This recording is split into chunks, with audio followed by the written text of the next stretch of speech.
after the true Salahuddin went back to Damascus. And the narration mentioned that one wet day he went to visit the Hajis. And when he came back, it was cold, it's wet. He became ill. And every day his state got worse. And Al-Imad mentioned, I was with Salahuddin when he was ill. He says, by Allah, every time Salahuddin became more ill, it was as though his trust in the Rahm of Allah just increased. He said, the weaker his body got, the stronger his trust in Allah became. And even in that state, Salahuddin couldn't go to the masjid anymore. But he insisted on praying Salah with Jama'ah. And they would bring an Imam, they would help him up, and he would pray Salah in Jama'ah. On the 9th day, Salahuddin became unconscious. And Shaykh Jafar mentions that I was reciting the Quran by his bed, and when I reached the verses, Wallahu la ilaha illahu, alimul ghaybi wa shahada. He is Allah and no Lord besides Him, the knower of the unseen. He says Salahuddin had been unconscious for a while. And I heard a faint voice saying, Sahih, you have spoken the truth. And he mentioned, for 3 days I recited the Quran by the bed of Salahuddin. And he said, on the final day when he passed away, I reached the verse, La ilaha illahu alayhi tawakkaltu. There is no God but Allah, and upon Him I trust. And I saw Salahuddin's face become radiant, and he recited the Shahada, and he left this dunya. And Ibn Shaddad mentioned that this was the greatest calamity to befall the Muslims since the demise of the Khulafai Rashidun. Ibn Shaddad mentions that many times I had heard the saying that I wish I could die on this place. And I always thought that this was an exaggeration. But he said, I realized the reality of that statement when Salahuddin passed away. He said, I wish I could have died on the place of Salahuddin. And Abdul Latif, the famous physician, says that he was mourned like a prophet because everybody loved him. The good loved him, the bad loved him, the Muslims loved him, the non-Muslims loved him. Everybody loved Salahuddin. And what did this king leave behind him? King of Egypt, king of Syria, Lebanon, Yemen. What did he leave behind him? He left 1 dinar and 47 dirhams, some armor and a horse.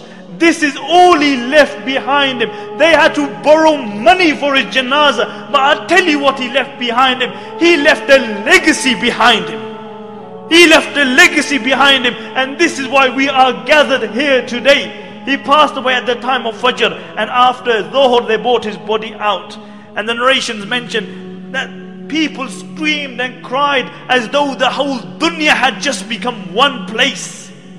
And many people, when they saw his dead body, they couldn't believe it. They became unconscious. They didn't attend the janazah because they couldn't believe that Salahuddin had passed away, the liberator of the holy lands. And how was Salahuddin buried? They had to borrow money for a janazah. And Qadi Fadil gave a fatwa that Salahuddin should be buried with his sword, so that on the day of judgment when he's resurrected, and one of the 7 people who is under the shade of Allah is Imamun Adilun, a just ruler. When he's under the shade of Allah subhanahu wa ta'ala, he is leaning upon his sword. So everybody sees that this is the liberator of the holy lands. And on his tomb they wrote, because this was the man who liberated, this was the man who flung open the gates of fortresses and castles of the Christians, one after the other. And on his tomb they wrote, Oh Allah, as his final victory, open for him the gates of Jannah. Open for him the gates of Jannah. And my dear respected brothers and sisters listening at home, Salahuddin is one of the greatest heroes of Islam.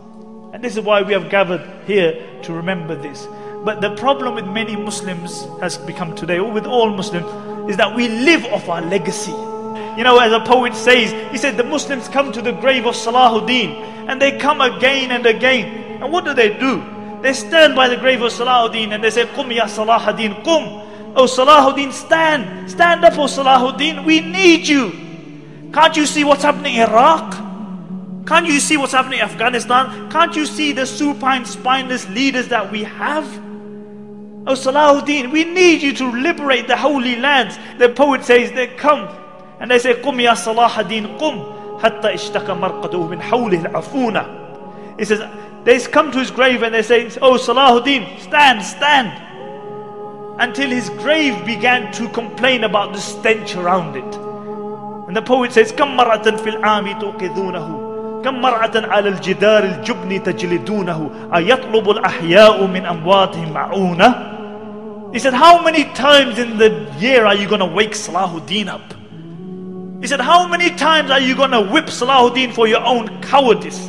And then he says sarcastically, أَيَطْلُبُ الْأَحْيَاءُ مِنْ أَمْوَاتِهِمْ مَعُونَةً. He said, has it come to the state that the living have started asking the dead for help? The living have started asking the dead for help. Nobody aspires to be a Salahuddin. Nobody tries to be a Umar ibn Khattab or Abu Dhar or Abu Bakr radiallahu anhum or a Khadija or a Fatima. Nobody aspires to be like them. We live off our legacy. You know, we remember these people, but none of us aspire to be like them. We can't be cowardice because we believe in a hereafter. You can't celebrate the life of Salahuddin and Umar ibn Khattab and then be cowardice yourself.